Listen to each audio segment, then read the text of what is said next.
Happy fight day, everybody. Mike Heck here from MMAfighting.com, and here are my UFC 307 main card predictions.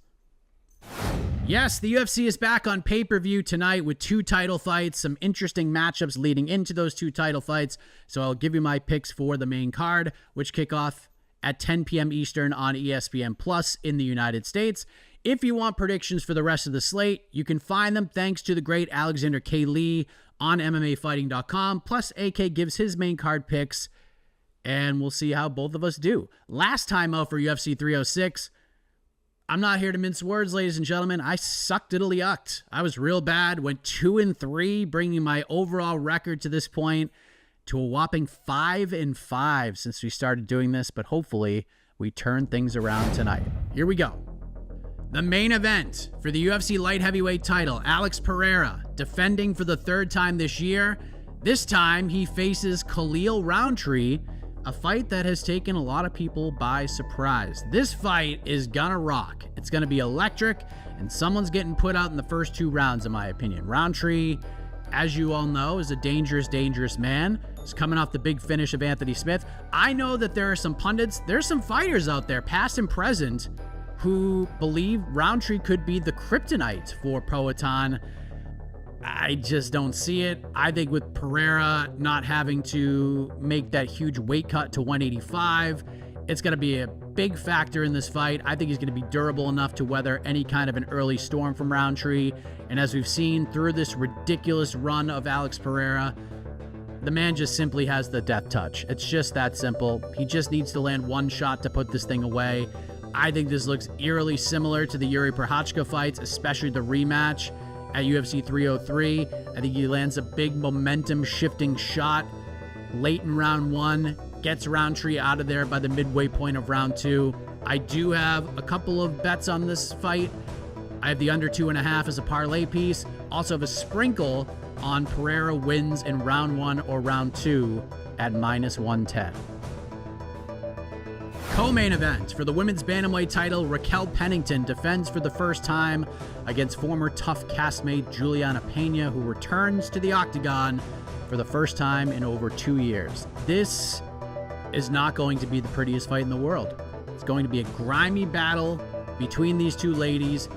Peña seems ready and willing and able to try to regain her belt. She's coming off of, like I said, a long layoff. And Pennington's just looked real good in there. A lot of momentum, 6 straight wins. She's coming off one of her best performances in the vacant title fight against Mayra Bueno Silva.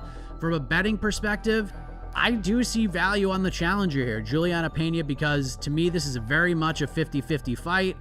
So I do have a little sprinkle on Peña at +142.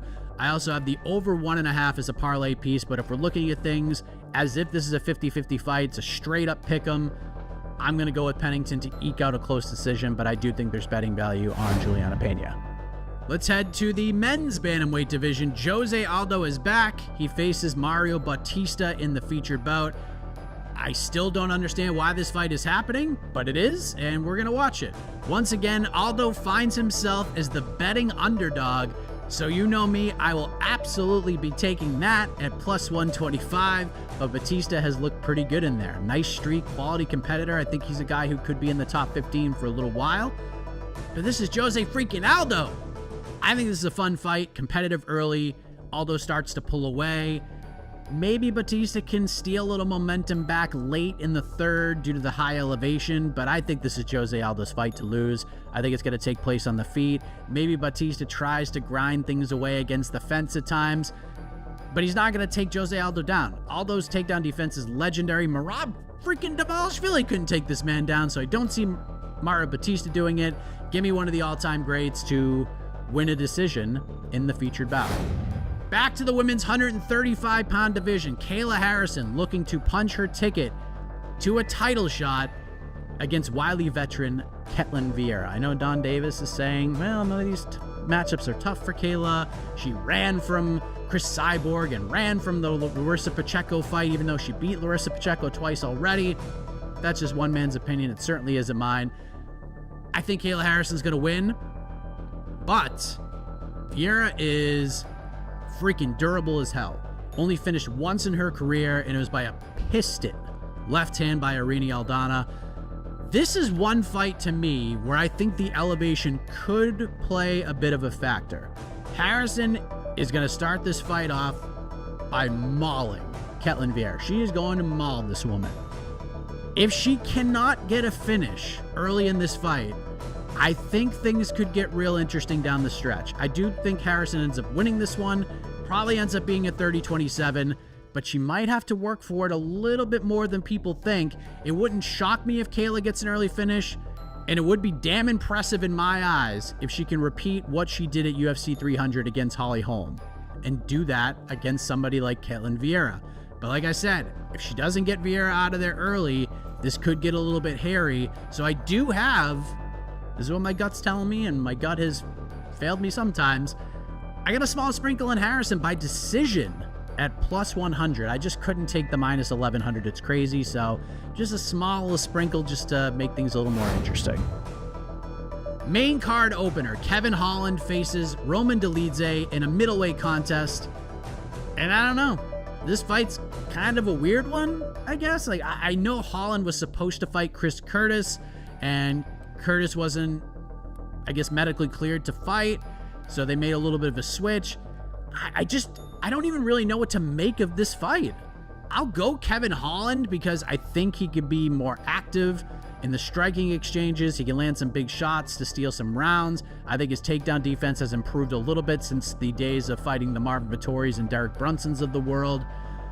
But from a betting perspective, I'm actually going to take a little bit of a dog shot on Roman Dolidze. I got him at plus 130. I also have the over 1.5 as a parlay piece, with the fourth leg being the Lucindo Rodriguez fight, going over 1.5, along with the under 2.5 in the main event and the over 1.5 in the co-main event. That pays out a plus 122. So my official prediction, if I'm calling this a 50-50 fight, I'm going Kevin Holland by decision. I do, like I said, have that sprinkle on Roman Dolidze because I do think this fight should be lined a little bit closer.